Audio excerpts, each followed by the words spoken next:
Hey YouTube, this is The Art of Prepping. So I just wanted to point out 3 things that I've learned. There's been many more than 3 things, but 3 things that I've learned when I've been living out in the woods for the last so many years.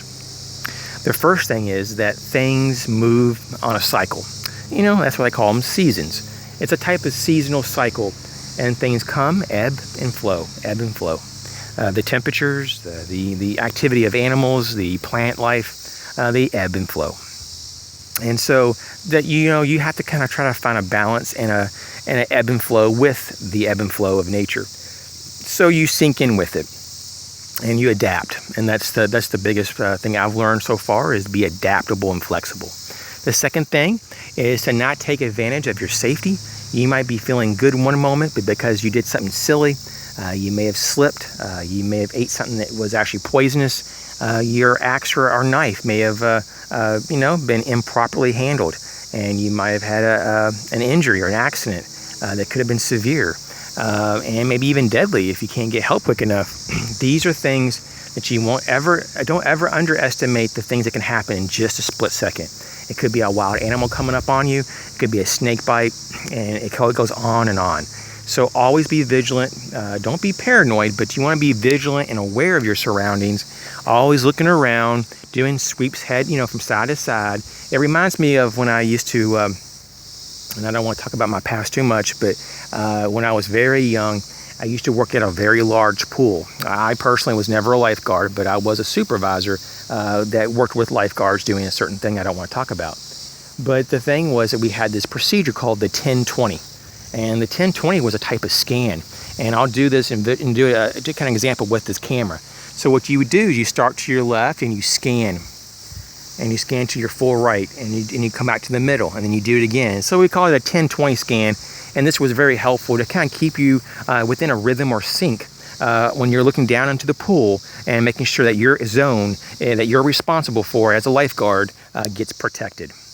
And so the same thing goes with not only the seasons and not only with your gear, that you have the ability to be aware of it, what's going on, so you're safe and that you can flow with your gear and the seasons. But the last thing I would have to say that I've learned, and this is a pretty big one, and it may seem very specific, but not only, and it's kind of a hybrid, it's sometimes I've noticed that sometimes I didn't bring enough water. So hydration has been a little bit of a surprise a few times. I've caught myself being out in the woods, maybe even a couple miles from a resource of water, and actually run out of water, which was a little bit kind of scary. I was not like completely dehydrated, but I was starting to get there.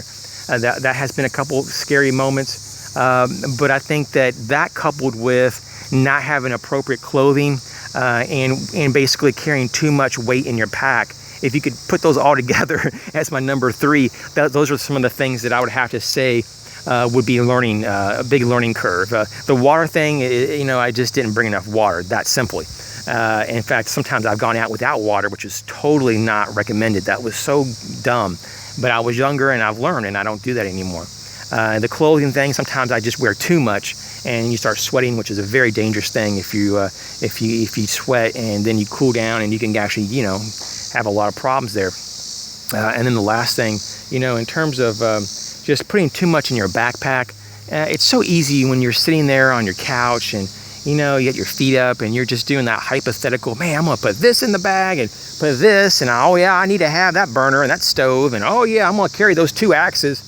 And you have all these hypothetical, this hypothetical packing list for your bag, and you go out 20 miles into the woods, and then you're lucky to even get to the 20-mile mark. You're totally exhausted, and you wake up in the morning and you're so sore, your back's out of alignment. You may even pull a couple of muscles, and you're like, oh my gosh, I'm so stiff, I can't even carry this back. I've actually known people like this. And I've actually haven't done that specific type of arrangement, but I've gotten in a pretty bad situation before that I had to take the bag off my back and actually, hold it in my hand, and that completely slowed me down. It about doubled my travel time. So make sure that you pack light, at least the light as you can. And an emergency egress, you have to take what you can, and so you may not be so picky about weight because it's a real emergency. And especially if you're egressing out of a large city, every drop of water and food that you can have is going to probably be a golden opportunity for life. But in terms of like your everyday go bag and your everyday, EDC bag and maybe just your camping pack, lighter is typically almost always better.